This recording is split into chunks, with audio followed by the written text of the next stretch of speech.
Discover the power of music to heal and uplift. Introducing NeuroVibe, where rhythm meets recovery. NeuroVibe fuses ambient music textures with rhythmic layers to create music that goes beyond relaxation. It's crafted to resonate deeply, perfect for relaxation, self-reflection, or therapeutic sessions. NeuroVibe invites you to connect with your inner self through immersive sound. Explore NeuroVibe today on SoundCloud and experience the transformative power of music. Tune in, find your vibe, and discover what NeuroVibe can do for you. For more information, check out NeuroVibe on SoundCloud today at soundcloud.com/NeuroVibe-brainspotting. NeuroVibe is intended for general wellness and relaxation purposes and is not a substitute for professional medical advice, diagnosis, or treatment. Explore NeuroVibe now on SoundCloud. Dive in, find your rhythm, and feel better with NeuroVibe.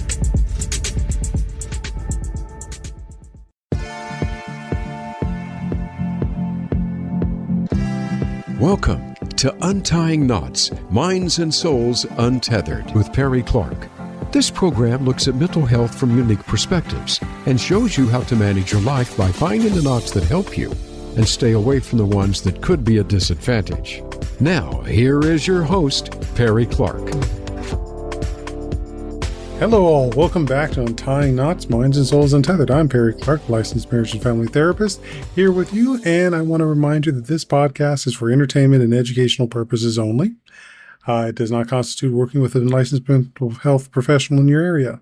And I'm pretty much going to go on the record of saying I'm not a supporter of AI therapy. You really need to be working with people if you're going to be resolving issues that often happen with people, not machines. So please work with someone in your area of an actual person, whether you can work with them physically or virtually. So we're going to start today's episode off with a content warning that we will be talking about kink topics as well as trauma as well. So if this is not something you're ready to talk about, please go listen to any of my other episodes or pass this one on to a friend if you think this is something they need to hear. So today's guest is Candace, Coach Felyne Liger. Originally from Mississippi, Candace is an NASM-certified fitness coach, BDSM and kink coach, consent and harm reduction educator, and founder of the Center for Body Autonomy. With over 20 years of experience in kink and BDSM communities and a background rooted in social justice, wellness, their work centers pleasure, inclusiveness, and liberation, supporting all bodies to thrive. As a BDSM kink coach, Candace has facilitated workshops nationwide, including Felyne Fetish Fitness. Yeah, there's a tongue twister there for you, which blends exercise with power dynamics, spoken word, and radical consent. They have also been featured as a TEDx speaker and presented at events such as Sex on the Stage in Florida, Sex Down South Conference in Atlanta, Black Love Convergence, looks like North Carolina, and Whoreible Decisions, Texas. A graduate of the National Organization of Victim Advocacy Academy, they have organized national campaigns examining the impacts of racial and gender-based oppression, sex violence, and mass incarceration. Their most recent campaign, which is #Consent Consciousness, calls for comprehensive trauma-informed consent education to strengthen both wellness and pleasure practices. Central to their work is trauma-informed consensual kink, called TINK, a reflective framework created by Black kink practitioners to deepen relational, and environmental awareness of the intersections of consent, pleasure, safety, and trauma. Candace, Coach Felyne, welcome to Untying Knots. So glad to be here. Thank you for that lovely introduction. It's been a while since someone read my bio out loud, so it kind of made me feel proud of myself. I'm gonna listen to that a few times. proud of yourself. Proud of yourself and excellent. So as I ask everybody, how did you get here? I got here because it felt like it was the only way for me to be here. Surely there were a few different directions I could have went as far as what thrilled me or what my focus areas would be. But I feel like I've always leaned into the shadows. When I was Hmm. younger, I fascinated myself with Edgar Allan Poe and Stephen King, and my mom would like, no, Candace, no. But since I was reading, she couldn't be too mad, and the other Hmm. kids weren't reading as much as I did. Um, and so I just always had an affinity to explore like some of the darker aspects of human psychology and behavior. I started my kink journey very young and well, 21, legally Hmm. young, like can drink alcohol. So I'm glad it started that way. But I started in Las Vegas and I went to Vegas, young girl from Mississippi, um, and it was just such a wide-eyed moment. Hmm. And I got into sex work. I thought like, wow, there's a lot of money here. And come to find out, I was horrible at it. Horrible. And so mentioned sex work specifically, I'm talking about sort of the transactional exchange from sex and money. Hmm. I wasn't good at it. The people or the Johns or the tricks, they didn't believe me. They didn't trust me. And I was questioning myself. So I'm like, ain't I cute too? Hmm. But I ended up exploring the world of BDSM, and that's where I found like, oh, here I can think about a lot of things differently. I can think about how I show up. I can think about how I can negotiate. I don't have to engage my bodies in ways that feel transactional or against my own Hmm. personal values. I can play psychological mindfuckery and it works and it's fun. And I have all of these horror novels in my blood to draw from. So yeah, that was my start. Of course, that was 20 years ago. But I remember those moments very, very deeply as my beginnings. Very nice.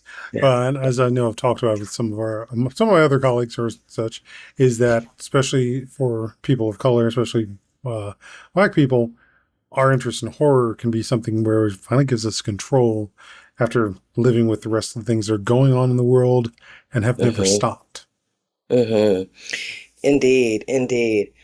I think I would be remiss to say too that in my family there was a very real horror. Hmm. And part of that was on my dad's side. My dad's side of the family had a genetic disease. It's called spinal cerebellar ataxia or Mikado-Joseph disease. It's Hmm. SCA3.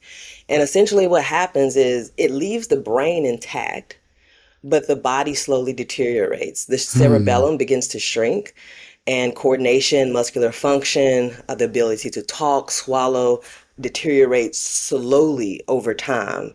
So, my grandmother had 10 children in Mississippi, and every last one of them who were born of the same dad, they no longer exist. Hmm. They're dead. They're my ancestors now. But that was a very real part of me growing up. A whole side of my family was sick, and I was watching them die slowly, Hmm. essentially. And also holding that in my own body, right? Like, if this is genetic, then it's possible that this is also my fate. Hmm. Yeah, so it was a real life horror story as well. And especially be Yeah. dealing with that at an early age, depending on um, how it's being talked about, is a very big element of not only power dynamics but trauma itself. Indeed. You know how it was talked about? It was normal. It was normal. It was like, this is just what it is. I think that also comes from being in Mississippi too, because I'm Hmm. from the Mississippi Delta. We talked Hmm. about home of the catfish, crossroads, blues, Sinners. you know, sinners. Yeah, Yeah. yeah. You ever see sinners? I'm talking about right there. And Hmm. so I remember taking like some family members to Mississippi Delta one time, and they were like, "Yo, some of these people look like zombies." And I thought to myself, well, that's interesting because death didn't feel like something that had to be processed outside of like our own cultural Hmm. traditions. It was very normalized, and it was normal to see and engage with people who look like they were in purgatory or even walk like they were in purgatory. So the idea of death didn't feel scary to me because it was everywhere, not even just in with the people, maybe some of the diseases that kind of plague the land, but also like the historical context of the land. Mm-hmm. Yeah. Yeah. And I can see rich material there, done if done right, to create quite a number of horror stories for. Yeah. That's fuel for something else entirely. Yeah, there we go. Those who listen to my podcast know my penchant for tabletop role playing. So Nice. ideas for that. But we're here to talk about an entirely different subject altogether here. Sure. And we're here to talk about trauma-informed consensual kink, or TINK. So please break it down for all of us, so for our first-time listeners and those who are curious. Sure. So trauma-informed consensual kink is an evolution of BDSM and consent frameworks. So the consent frameworks that govern the kink community, the primary ones are like SSC and RAC and PRIC, 4Cs. We got some acronyms. We have some letters, right? We have the beginnings created in the 1980s, SSC, which is Safe, Sane, Consensual, one of the most used frameworks for consent and BDSM. Again, 1980s. I was looking at these frameworks and very underwhelmed by the amount of context, especially of what was the original intention of the framework in the first place. How is this framework intended to be used? Who was at the table? What identities were included and not included? And being a part of kink for so long, and especially I stayed in Oklahoma for a while, this is a largely white lens of pleasure. Mainstream BDSM and kink is white and Eurocentric. And so my question was like, who is included? So when I was thinking about, all right, let's just add another framework. I want to add a framework that not only centers and considers the Black experience and the historical context and possible trauma that comes inside of kink, but also how do we include other identities that may not feel as represented? How can we include neurodivergent populations or populations with disabilities? How can we be really intentional about looking at the binaries of how consent work, especially sort of in mainstream culture, like, yes means yes and no means no. Let's find the function and the limitation of those, as well as all of the nuance that shows up, especially when we're talking about these really deeply passionate and sometimes intense power dynamics that happen inside of kink spaces. And so the intention was two-part. One, TIC feels very much so political. It's political because there is a prevalence of pop pathology, mental health language weaponized, self-diagnoses that happen on a consistent basis, and that we won't even get into like the misinformation of some of those concepts as well. So, one, is to acknowledge that, okay, trauma exists. All right, we're clear with that, and there's also something else we have to do to decolonize the mainstream understandings of what is trauma, what isn't trauma, and who gets to determine what is what. So TIC feels political for that reason. And of course, because I'm Black, I'm queer, I'm kinky, I'm a lived experience practitioner. And that was another way it felt political. I do not have licensure. I am not a registered clinician. I am not a psychotherapist. What I do have, though, is that 20 years of lived experience. And so when I got the team together, it felt important to have more people with lived experience in kink, because kink was birthed in the streets, than it did to have like the clinical knowledge. Now, it's a both and over here. It's definitely a both and. Yeah, or just purely an academic research approach to it. Purely academic or purely institutionalized ideas of what trauma informed means. I think the last political part was, I'm also a trauma informed educator in different spaces in fitness and weightlifting. And I have encountered several trauma-informed programs that never actually talked about systemic oppression, never talked about intersectionality, did not even mention racism. Instead, they highlighted things like esoteric mysticism. Like, what? What are we talking about?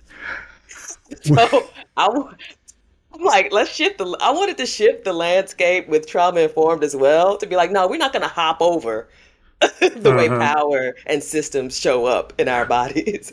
Well, and especially depending on where things are going, depending on the controversy, there's also the issue of spiritual appropriation that comes into that as well. Absolutely, absolutely. And that's even another layer of this, is that after going into, I've been into white dungeons and I've been into black led spaces. And one of the things that stood out deeply is that in black spaces, there was a sense of ritual. Even if it was just like a collective opening of the space together, or everybody getting in a circle and there was some explanation. Maybe there was some sort of movement or somatic practice. But also, spirituality is a critical part of navigating kink, if you believe if you are a spiritual person. And if you don't call it spirit, then your hormones will still flood. Mm-hmm. Whatever you call it, transcending or dropping into new senses of awareness is a critical part of how we navigate kink. And that's also a critical part for how I've navigated kink. So including that and including pleasure.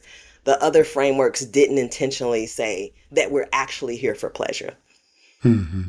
That this is what we got the risk, we got the safe, we got consent, but we are actually here for pleasure, not to just avert risk. Right. Yeah. Right. And And that's a lot of things. yeah, well, and as with many things, it's a question of what is the angle you're coming into it as, and to have the experience it. Yeah, indeed, indeed.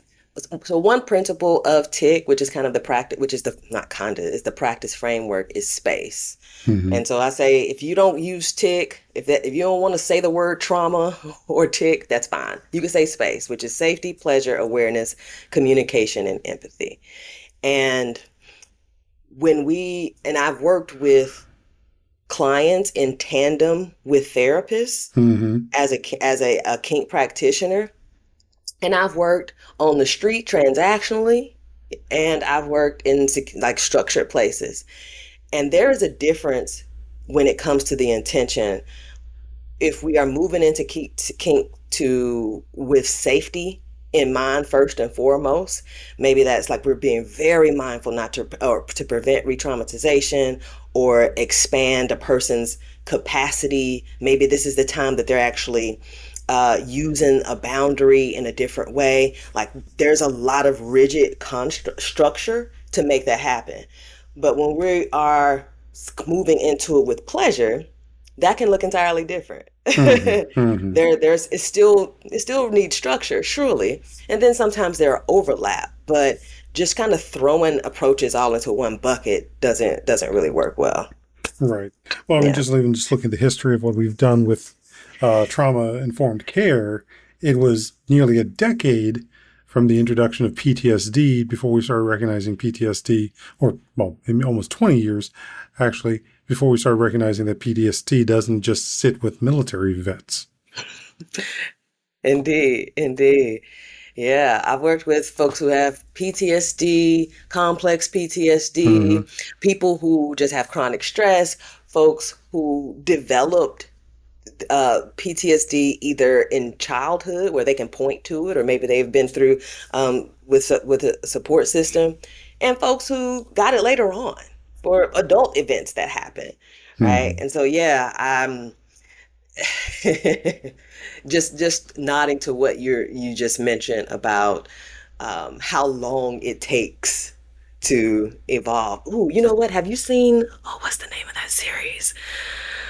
Oh gosh. Because a new season is about to come out. I gotta think of it.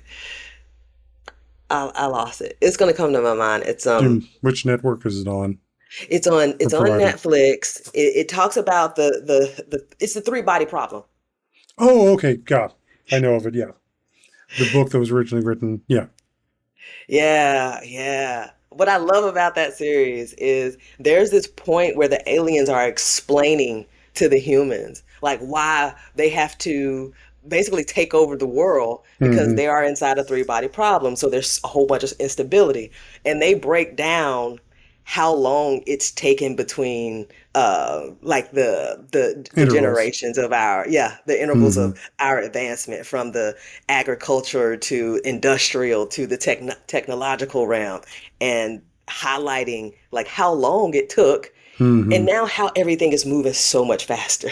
Hmm. Hmm. Yeah, that's a good show. I really like that show. Yeah. Yeah. Three body problem.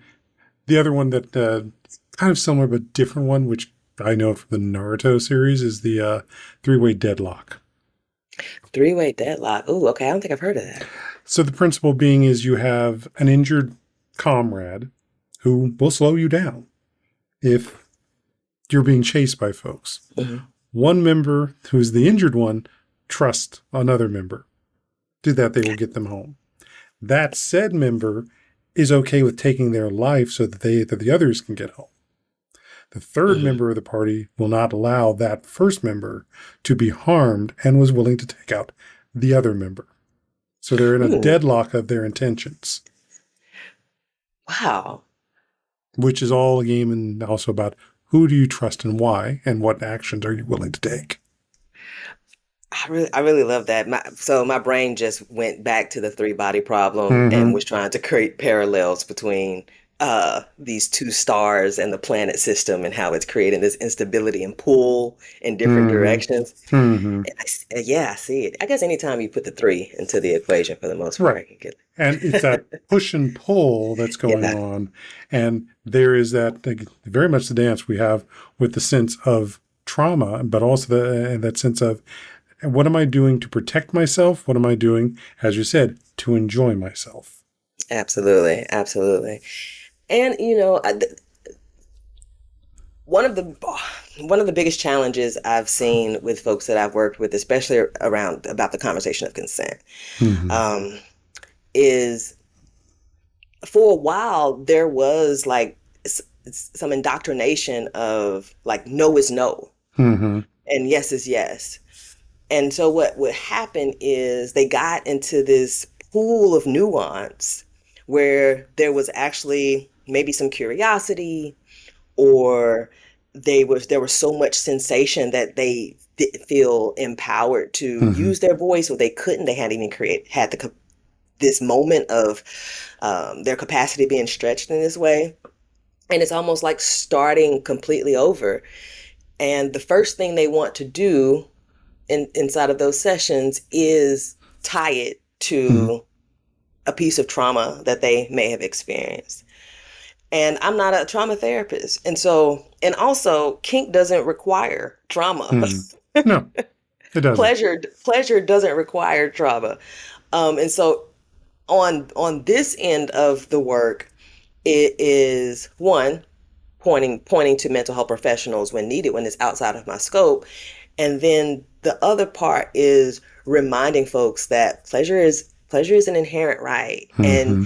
learning how to say whether yes, no, or maybe with a condition, or no with a condition, or yes with, like, that is that's a critical part to just staying safe out here. Hmm. And especially if you want to engage with the person, like you want to be here. You're liking where this is going. And the only language you have is no. And now you've shut down this opportunity and you feel guilty because this person doesn't want to engage with you anymore. So I think that's one of the challenging part is expanding the vocabulary of pleasure so folks feel like they can show up and mean it. Well, especially because depending on the circumstances, it might have taken quite a bit of effort for them to finally learn and be able to use a no. Yeah. And now they're using it classically as a hammer. Well, a hammer can either build or it can destroy. If you're using a hammer for everything, it's not going to, some tools have to be done differently. Absolutely. Yeah. Yeah. No, like these are tools of agency and autonomy Hmm. ultimately.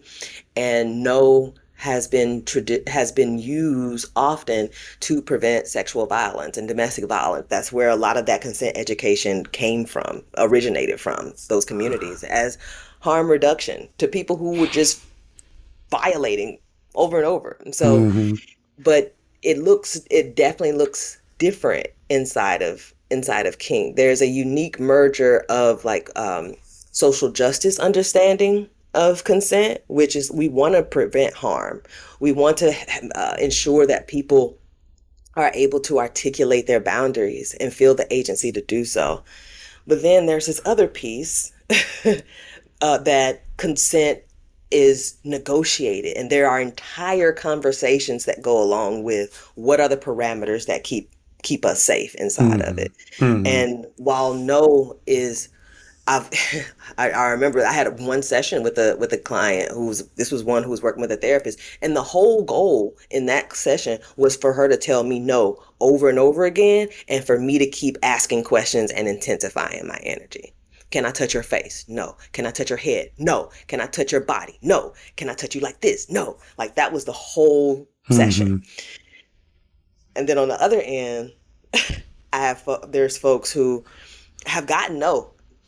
They got no because they understood where no should have existed maybe in the past for them. And now they don't know how to say yes. It's just like, maybe if you want to, or do whatever you want. It's like, no, that's not the way to do this either. Yeah, something I was saying with another client a while ago was the standpoint that some people are, especially for pleasure, whether it gets into the kink or just even into just general sex, some people need to feel safe. Some people need to feel the risk to feel like they can do it. Yeah. Doesn't mean that either is wrong. It's about figuring out which one of these, at least in this case, is a binary, and I'm sure it doesn't have to stay in a binary. But which of these camps is motivating the person in this particular situation, whether it is just generally having intimacy, having sex, to having kink play. Yeah. And my recommendation is if you want to feel safe, you better find you a really, really good kink person to play with, or you don't need to be in the kink because there's even outside of kink dynamics, it's not safe. Right. But yeah, it's the effort and the issue of building trust. Yeah. Do they care about your safety? And part of, and like even looking at the language of risk and how it shows up differently for different people. Love is risky. Going to church is risky. You might get called out. We already know some of the pastors and some of the shit they do. Family reunions can be risky, right? And so it's more so. I feel like the challenge is not.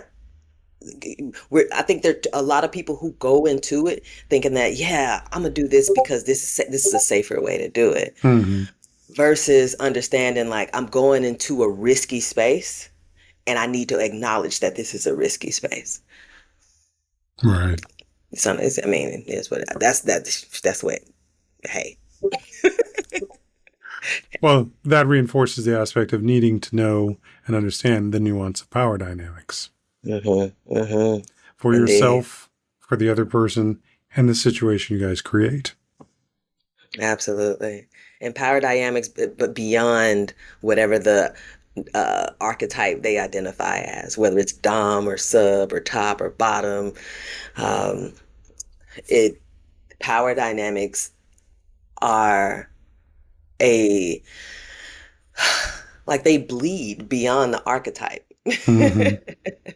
And there's like, these rigid and binary assumptions. If you're a sub, you must be soft-spoken. You always do as you're told. If you're a dom, you surely need to have all the answers. You need to keep composure and keep yourself together. And it's so limiting to the person. It's so limiting to the stories that we hold. And so, even just being in practice of, all right, I understand we're in a power dynamic and these are our identities, but I still need to be able to see you as a person and not as a tool of my pleasure, right, or a tool to control. Or even get locked into the idea that one is always going to be the receptive and the other one has to be the insertive. Right, right. The givers and the receivers of the Hmm. world. Yeah, yeah. Precisely. I like the will of consent. I know several kinksters that use that as a framework. Will of consent wasn't designed to be like a kink specific framework. Hmm. For those who are not familiar, it's created by Betty Martin, and it uses language like giver and receiver to Hmm. identify like who's doing what, who's doing and who's, not doing. The only challenge I experience with it is that just because it still doesn't incorporate power. Hmm. It still doesn't include like the very real conversation about power along the lines of race and privilege and ability, Hmm. and like how we process. If I process analytically and I identify a specific way, I know how I identify, like my psychological profile. I'm going to show up. I want to show up as authentically as I possibly can. And Hmm. that does not mean that even as a dom that I don't require care, or even as a Correct. top I don't require care, or as a sub doesn't require a moment to use their voice or their agency. So yeah, Yeah. power is important. So I think that's a good place for us to take a break. And we'll come back and we're going to continue this discussion about trauma-informed consensual kink, TIK, here on Untying Knots. I'm Perry Clark, licensed marriage and family therapist, here with Candace, Coach Felyne, Liger. We'll be back shortly, folks.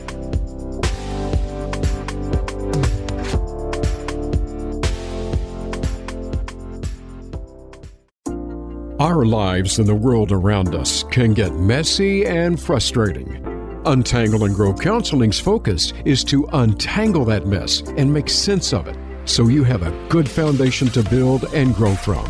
Visit us on the web at untangleandgrowcounseling.com. Perry Clark offers individual psychotherapy, couples and family therapy, and adolescence therapy from a variety of coping materials and resources. Visit untangleandgrowcounseling.com for more information. Discover the power of music to heal and uplift. Introducing NeuroVibe, where rhythm meets recovery. NeuroVibe fuses ambient music textures with rhythmic layers to create music that goes beyond relaxation. It's crafted to resonate deeply, perfect for relaxation, self-reflection, or therapeutic sessions. NeuroVibe invites you to connect with your inner self through immersive sound. Explore NeuroVibe today on SoundCloud and experience the transformative power of music. Tune in, find your vibe, and discover what NeuroVibe can do for you. For more information, check out NeuroVibe on SoundCloud today at soundcloud.com/NeuroVibe-brainspotting. NeuroVibe is intended for general wellness and relaxation purposes and is not a substitute for professional medical advice, diagnosis, or treatment. Explore NeuroVibe now on SoundCloud. Dive in, find your rhythm, and feel better with NeuroVibe. Follow Voice America at facebook.com/Voice America for juicy updates from your favorite radio shows and podcasts.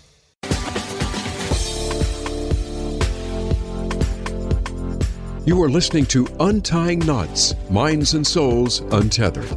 If you have a question or comment about our podcast, send an email to pclark@untyingknotspodcast.com. That's pclark@untyingknotspodcast.com. And now, back to the program. Welcome back, folks, to Untying Knots, Minds and Souls Untethered. I'm Perry Clark, licensed marriage and family therapist, here with Candace, Coach Felyne, Liger, and we are discussing trauma-informed consensual kink, TIK. So we were just, as we closed the other section, we were talking about power dynamics. And I'm curious how some of this was informed developing TIK because of your work with the National Organization of Victim Advocacy Academy. And that was the first time I've ever heard of them, so please. Yeah, so I ended up getting a certificate from them. So I just went through a training. But I still think it was the lived experience that informed like the thickness that I was bringing into that training and why I ended up there. In 2015, I co-founded an organization called OKC Artists for Justice alongside Grace Franklin. And at that time, we were advocating on behalf of 13 Black women who had been targeted by a police officer in Oklahoma City. His name was Daniel Holtzclaw.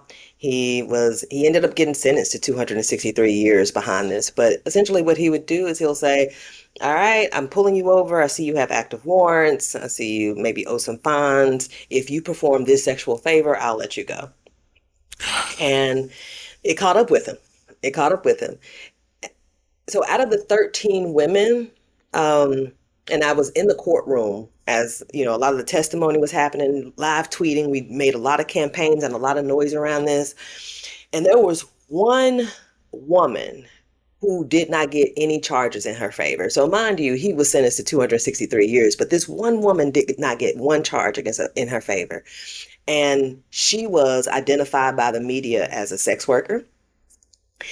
Her situation was that it appeared that they had a consensual relationship, like they were in a consensual sexual dynamic. And she's a Black woman. You got this big white police officer, and she was got admitted to a hospital, had overdosed on PCP, and he ended up raping her while she was handcuffed to the hospital bed.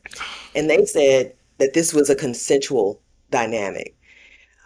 So one of the reasons I even decided to explore more into how to support victims and pursue that certification was I was dumbfounded.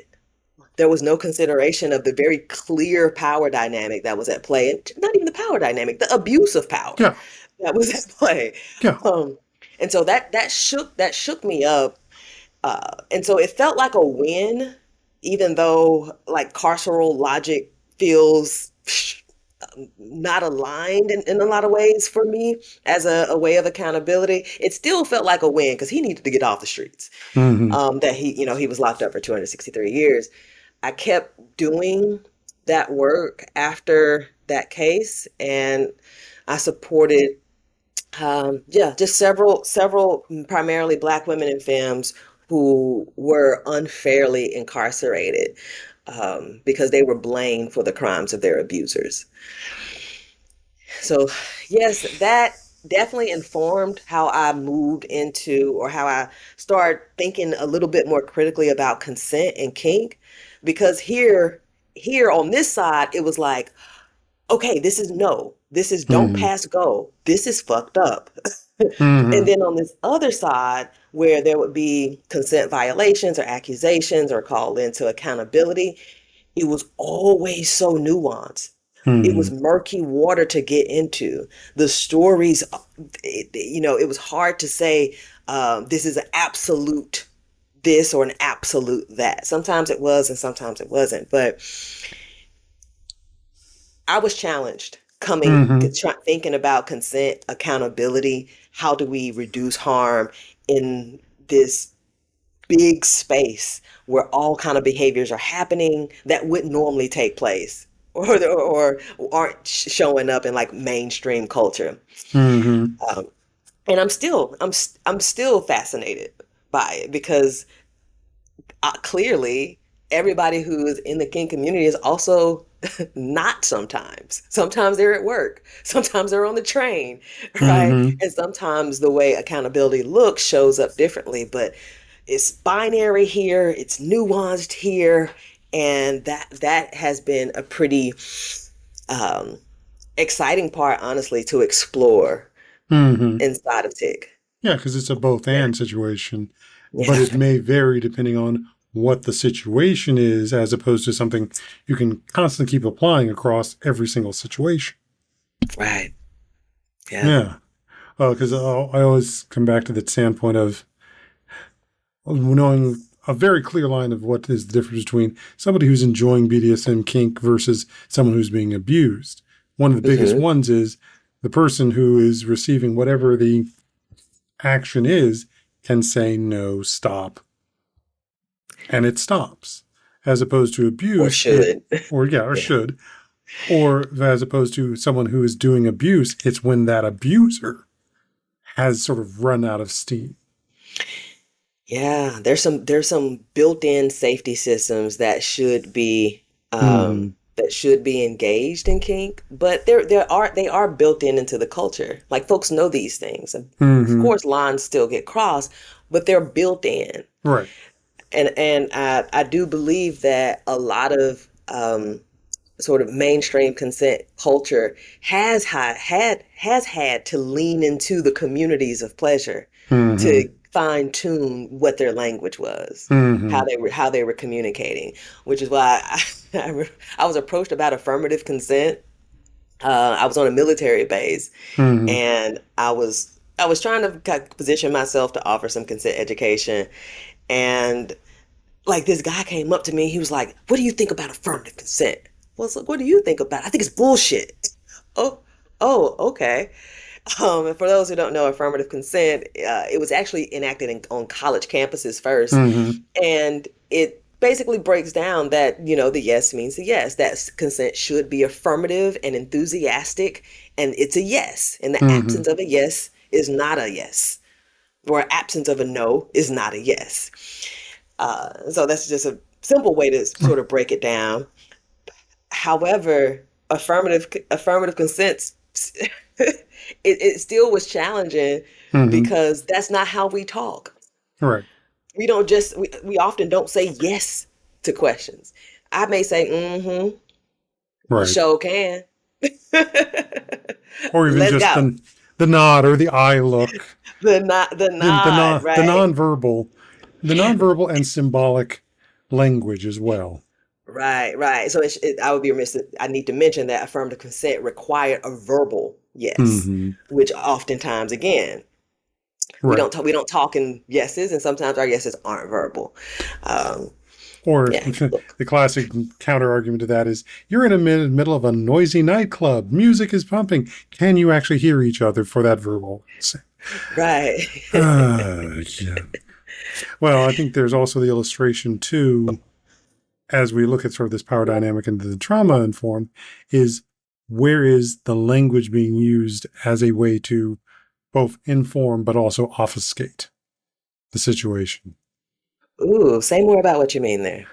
Well, one of the tactics that we use in helping people address situations is reframing.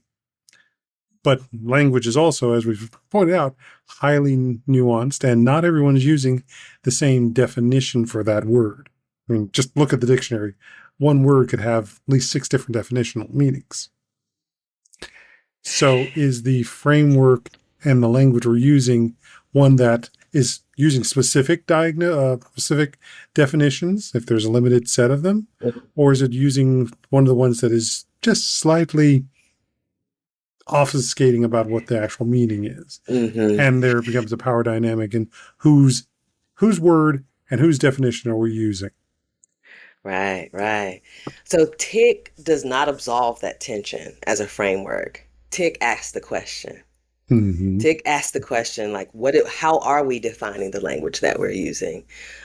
TIK is meant to be reflective for that reason. So there is no yes means yes, or this is how you communicate, this is the way that it's done, this is the playbook of human psychology.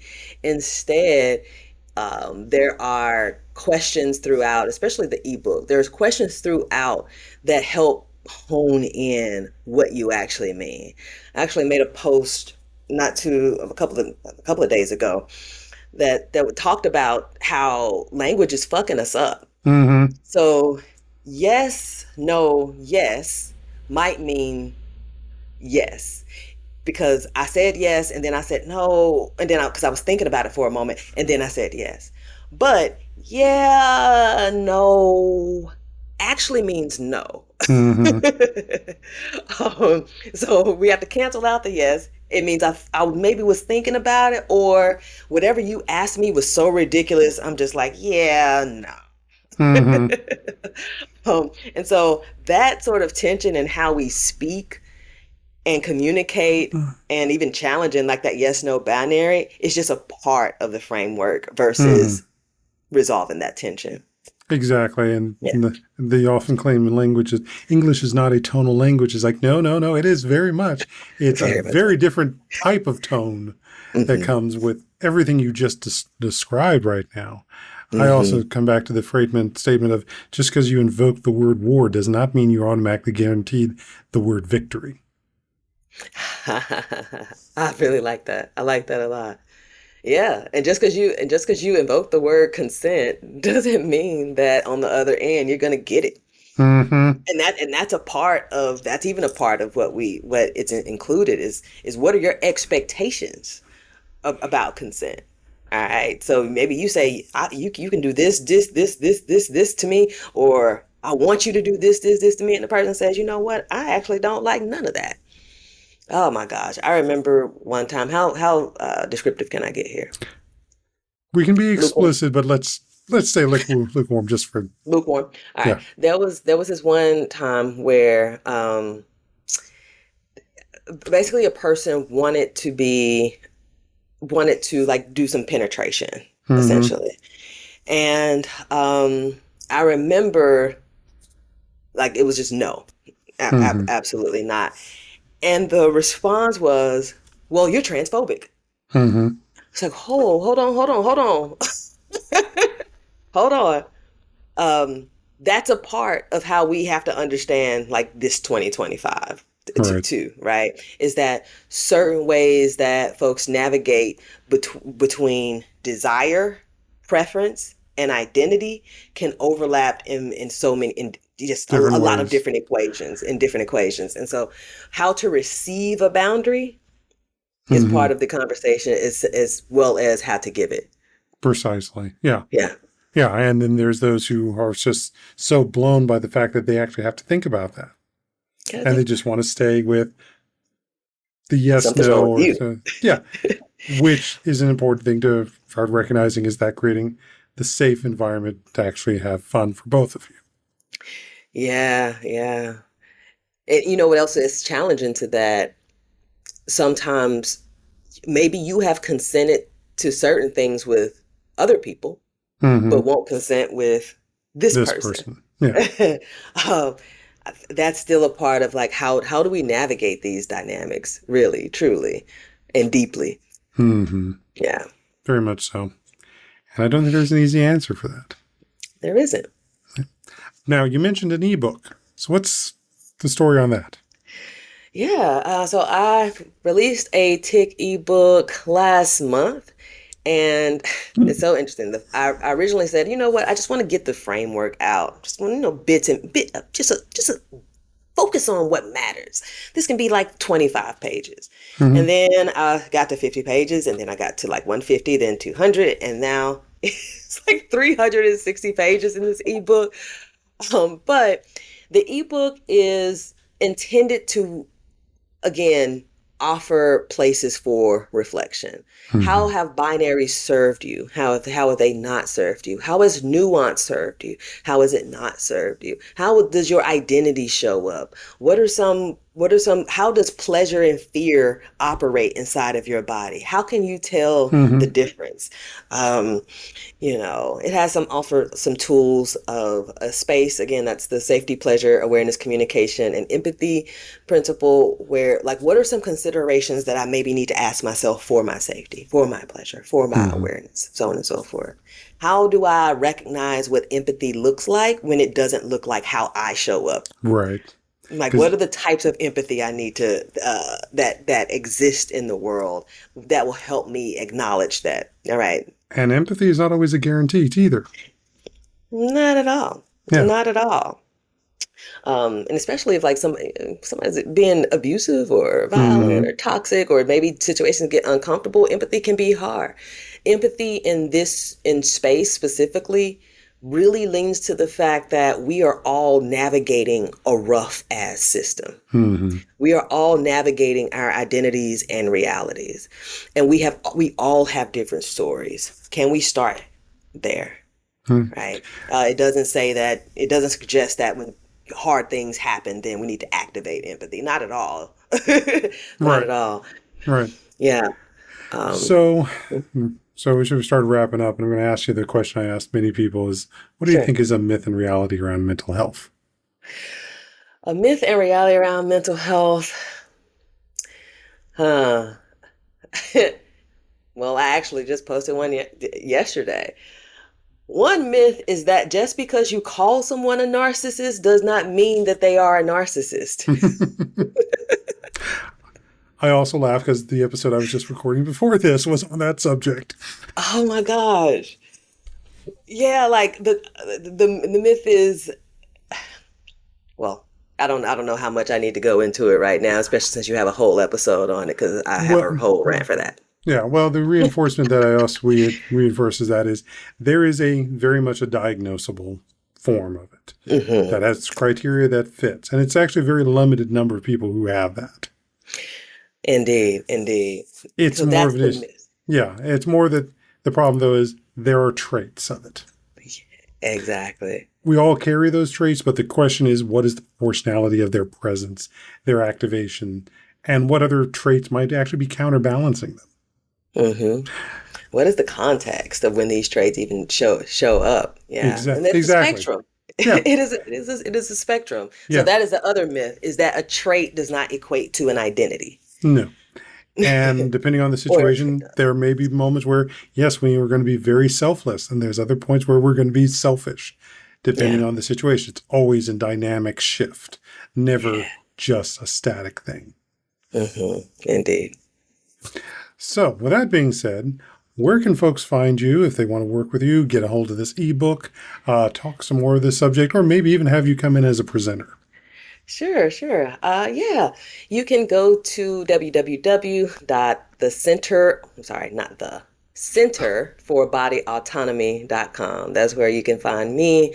I offer a few different things under the Center for Body Autonomy. Ultimately, I'm uplifting how we fortify our bodies through movement, strength training, and pleasure.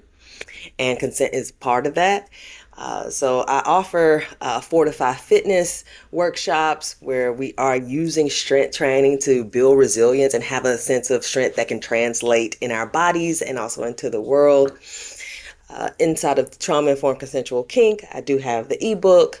I also have a TIK 101 course that will be dropping this upcoming Monday. So that's like, September 30th, I think, 31st. Yep. And we're recording this because I'm in San Francisco, Bay Area. We'll be having Folsom Weekend this weekend. So by the time this airs, which will be later in October, this should be available for everybody. Nice. So yeah, that TIK 101 course, it really goes over the fundamentals, still ended up being longer than I wanted, but at least you don't have to read it. You can listen to my voice and watch me smile through very complicated topics. And also, you can put them in a bundle. You can get both and. The other thing is that also on the website, you can book with me, whether that is for podcasts or maybe one-on-one sessions, speaking engagements. I really deeply enjoy collaboration as well. And I like talking to the people. I like being in the streets with the work. So maybe if you have a community that you are talking about BDSM or kink or even pleasure, consent, or navigating and negotiating, as we move to desire, I am happy to support however I can. So you can feel free to reach out me through the website. You can follow me on Instagram. Is my primary platform at Trauma Informed Kink or at Coach Felyne with a Y. Do you want to know a fun fact, Perry? Sure, go ahead. So my last name is, I accept two pronunciations. I accept Liger, but my family also says Liger. And why do I accept Liger? Because Liger is a magical animal. It's a hybrid of a lion and a tiger. Thus, that's where Coach Felyne comes from. It's been Felyne Fitness, Felyne Fetish. That's it. The cat energy is within me. Lovely. Sorry, I just had something happy this moment of Catwoman. Indeed. That and I also, as we were talking, I suddenly started hearing In Vogue's "Never Gonna Get It" as well in my head. So maybe we'll have that in the show notes just to remind you of that lovely song. But otherwise, I want to thank you again for coming on the show. Hoping to be able to continue to support this as well, not just for people to hear this, but in my own training and development as well as a therapist working with people as well as those who are kink and BDSM adjacent. So thank you again for being on here, and stay tuned, folks. We'll have more podcasts coming out later in the year for you. Thank you. It's been great being here. Bye all.